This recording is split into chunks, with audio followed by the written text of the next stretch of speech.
Many Christians contemplate the authorship of the book of Genesis, a topic often used by critics to challenge their faith.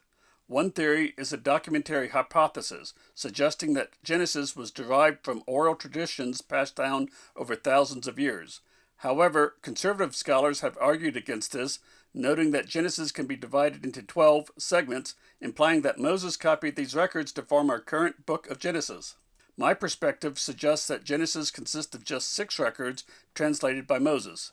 The accuracy of oral traditions compared to written ones is crucial for believers as it affects their trust in the Bible's authenticity. The reliability of the Bible's beginning is fundamental to the overall confidence in its contents. For over 25 years, I have engaged in discussions in Christian apologetics with a focus on meticulous analysis. Similar to how a plowman removes obstacles from a field to improve agricultural conditions, my objective is to eliminate common challenges faced by Christians, therefore fostering a deeper faith in Christ. During my philosophy class in seminary, I learned 4 steps to follow to ensure that any conclusions reached were the truth. Step 1 was that the conclusion must be logically consistent. In Step 2, one must consider all of the evidence without creating any false evidence. Step 3 required that the conclusion must explain all the issues, while Step 4 required that it be practically relevant to the person. During the 1800s, many scholars were rejecting the Christian teachings passed down from the medieval period, often seeking reasons to reject Christianity. One such tradition concerned the authorship of Genesis. Scholars acknowledged that there were no extant manuscripts for any book of the Old Testament, so how were these stories passed down? In 1895, Julius Wellhausen postulated that the first 5 books of the Bible, called the Pentateuch, was not written by Moses. Rather, these books were compiled during the Kingdom period from oral traditions that had been passed down through the ages. What he noticed was that God was referenced by different terms at different times within these books. Sometimes the author would refer to God as Jehovah, other times it would be Elohim, and other times it was using other terminology. Thus, he concluded that these 4 different sources were compiled into today's Pentateuch. While this video does not delve into the other 4 books, it will address some of the problems that opponents raised against his theory. There was a lack of evidence in any of the manuscripts, with no references to any other source. The theory's proponents couldn't agree where the 4 sources combined, and archaeology supported ancient writing, customs, and religious knowledge rather than recent ones. If oral traditions were written down, they would likely follow modern terminology instead of archaic styles. Despite the supposed compilation from 4 sources, the message remained uniform. Additionally, direct evidence opposed the theory, such as the term Elohim found in a Jehovah section. These major gaps led conservative scholars to question the theory. Another concern was the issue of orally transmitted messages multiple times. The telephone game, often played by children, demonstrates how a message whispered from one person to the next can become significantly altered by the end. Despite this, the document hypothesis presumes that the details within Genesis could be accurately preserved over 3,000 years, passing through more than 45 individuals while remaining relatively consistent with the original message. Meanwhile, archaeologists have concluded that the earliest known writings are from about 5,500 to 5,300 years ago. My biblical age video showed that Adam lived between 4114 and 3184 BC. This would mean that Adam was alive when the earliest writings are dated. Another issue is the explicit use of written record found in chapter 5. Why would someone claim a written record which was known to have been orally passed down for thousands of years? And there was the problem of 2 records for Esau, and the unnecessary records for Ishmael and Esau. Thus, none of the evidence agreed with Wellhausen's theory. Conservative Christians were challenged to provide a viable alternative to the documentary hypothesis. What they found were 12 distinctive breaks within the book, as shown here. This theory is often referred to as the 12-tablet theory or the tablet theory. They propose that Genesis was compiled from 12 tablets passed down to Moses.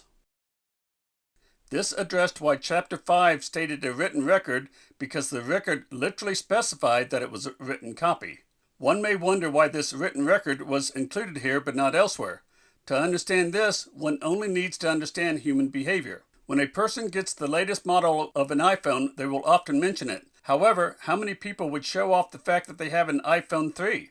Exactly. Everyone likes to brag about having new technology, but nobody brags about having old technology. The same is true in this case. When Chapter 5 was written, writing was considered new technology, and they likely wanted to mention it with some pride. This theory also explained why there were two versions of the creation story, which many critics want to use to undermine a person's faith. Chapter 1 tells the story from God's perspective. It is more comprehensive, but lacks some elements that are important to Adam's story. Meanwhile, Adam partly retells the story, but only those parts that are relevant to his version. To him, the day of creation was not important. Likewise, the creation of the animals were not important, except for his responsibility for naming the animals. Adam gave a better description of what Eden looked like as well, mentioning the forest rivers surrounding it. But you will notice that Adam gets to the tree of knowledge early in his version as if it held a great interest in his story. Adam also goes into more detail as to how Eve came to be, which was only briefly mentioned in God's version. So Adam's version of creation is focused on the fall rather than on the sequence of creation. But there are some problems with this theory as well. For example, why are the tablets of varying sizes? Why are there two unrelated branches included in Genesis? Ishmael and Esau's lineage would only be important if their lineage was important to the Israelites. So while this theory is better than the document theory, the 12-tablet theory is only a partial explanation. I decided to delve into this issue deeper, trying to make sense of the timing of the records mentioned. In my quest, I found that Genesis could be broken into 85 sub-stories revolving around 5 individuals, although this could technically be expanded to 6 individuals, which I will do later. First, I need to provide some background. The earliest writings were on cuneiform tablets, which is where we get the phrase 12 tablets. Using this medium, the person would inscribe marks upon the wet clay, recording the desired information. Then, the clay tablet would be hardened to preserve it. But these tablets were limited in size, with the largest being about 9 inches by 4.5 inches. This size limitation would necessarily limit the number of characters that could be recorded on each tablet. Since each tablet would also mean an additional cost to the person wanting to record their history, the person would be limited in what they could say. But I wondered how many characters could fit on a tablet. The story of Gilgamesh is written on 12 cuneiform tablets. It has been translated into English, and the longest translatable tablet in the story is Tablet 11, which has just over 15,000 English letters. It is reasonable to expect that Adam and Noah would use clay tablets to record their histories, since they lived near rivers and were the earliest in history. But Abraham was called away from this area, which is modern-day Iraq, to the land of Israel today. This was an arid region, which would limit the availability of clay. Yet Abraham would have an unlimited supply of sheepskin. Thus, I believe that Abraham and his descendants transitioned from clay tablets over to sheepskin. Because sheepskin is larger, it could record a lot more history. And we see this happen with the earlier records having slightly less than 15,000 English characters and subsequent records having 3 to 4 times the amount of history. It's almost as if they could not stop writing about the events in their lives. And with plenty of available space on a single sheepskin, why should they? But I did not want you to take my word for this. Thus, I provided a review of the various topics or sub-stories found within Genesis. For example, the first 4 stories in Genesis all came from Adam's perspective. He focused on the creation, how the fall happened, and the result of this fall. Needless to say, Adam would have also provided God's version, since only Adam could have communicated freely with God to get this story. Next, we see a brief recap from Adam's time to Noah's time. Then, Noah explains why the flood occurred, the events, the final promise, and that it would never happen again. Since it is reasonable that Abraham would have had a copy from the earlier records, then Abraham would have only needed to provide updates from Noah's time to his time, which we see beginning in chapter 10. From the list shown on this page, we find that all the stories are from Abraham's perspective. But before Abraham could begin, he had to provide his genealogy back to Noah's time. Thus, he began a series of stories spanning almost 50,000 characters. His story continued with Sodom and Gomorrah, Isaac's birth, and the Sarah versus Hagar conflict, which answered how the Ishmael lineage began. What I found interesting is that Isaac's history was told either from Abraham's perspective or from Jacob's perspective. It was Abraham who sent his servant to find a wife for Isaac. In chapter 25, we see the death of Abraham, which obviously could not have been recorded by Abraham, but we see only 18 brief verses between Abraham's death and the mention of the birth of Isaac's sons. To me, this indicated that a lot of history was passed without any mention, and the only history of Isaac that was recorded was after the birth of Jacob. A chapter and a half later, the story turns exclusively to Jacob's perspective. Thus, this was Jacob's efforts to provide the background.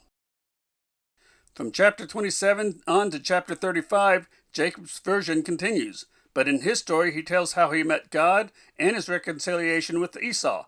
Then he provides the account of how Joseph was betrayed and sold as a slave to Egypt. Jacob concludes his story with how he got renamed to Israel. The El on his name means God, while the beginning is translated to wrestles with, providing a meaning of wrestles with God. Jacob's story concludes with Esau's lineage and Esau's move to the land of Edom. But in the latter part of chapter 36, we see Esau's lineage repeated, but in more detail. I want you to remember this, but I will explain its importance later. In chapter 37, Joseph's story begins. Necessarily, he begins with how God worked in his life to elevate him to a ruler in Egypt. Joseph's story continues from his imprisonment to his brothers coming to him to buy food and how he connives to get the whole family to move to Egypt. We see in chapter 45 that Joseph forgave his brothers. Then his story continues through Israel's resettlement in Egypt and the remaining days of the famine. It tells of the story of Jacob's death and his burial back in the land of Canaan, and then it abruptly ends. Why? To understand this abrupt ending, I need to provide some historical context. In Exodus, we see that the Israelites were in Egypt for 430 years, but we know that the Israelites entered the land as favored subjects, but ended their time there as slaves. When did this transition occur? In Genesis chapter 15, God foretold Abraham that his descendants would be slaves in a foreign land for 400 years. Thus, this means that they were only favored subjects for a maximum of 30 years, with some of those years occurring within the period of the famine. Egyptian experts have identified a period in Egyptian history known as the Hyksos invasion. While these experts place this period about 100 years later, Egyptian chronology becomes increasingly inaccurate the further back in history one goes. It is impossible to match ancient Egyptian history found in places like temples with similar contemporary Egyptian history. As such, Egyptian historians rely upon Manetho's list, which is well known for its inaccurate history. The key point here is that the Hyksos invasion very likely occurred about the period of the Israelites' move to Egypt. Since the Hyksos were Semitic invaders of the Hamite lands, they would have been favorable to the Israelites as they both descended from Shem, a son of Noah. Meanwhile, the Egyptians were descendants of Noah's son Ham. But the Egyptians eventually pushed the Hyksos out of Egypt. Any rulers or favored groups would not be well treated with such a change in power. Thus, Joseph's story ends abruptly. Now I come to my reasoning process. Since Ishmael was Jacob's uncle, Jacob tells his story alongside Isaac's history, which would naturally occur before Jacob's own story. After Jacob's story had been told, Jacob would feel compelled to tie off Esau's story, which he did by saying that Esau moved to another area. So, why would there yet be another genealogy for Esau? It would be natural for some of Jacob's 70 descendants to intermarry with a few of Esau's children, namely some of their women. We can glean from the two lineage of Jesus found in the books of Matthew and Luke that both parents would have kept track of their own genealogy. Thus, if one or more women from Esau's lineage kept the genealogy for the 400 years of slavery, then when Moses compiled the book of Genesis, it would be natural for him to include Jacob's official version as well as these women's version. By providing this history, Moses intended to show that there would be no justified hostility between the returning Israelites and the Edomites, the name of Esau's descendants. With Moses' upbringing as an Egyptian prince, he would be educated enough to read both the Akkadian and Hebrew genealogical records and compile them into a single Hebrew version. Like the 12 tablet theory, this theory explains why there are two versions of creation and why chapter 5 specified a written record, but this variant explains the varying lengths and other issues as well.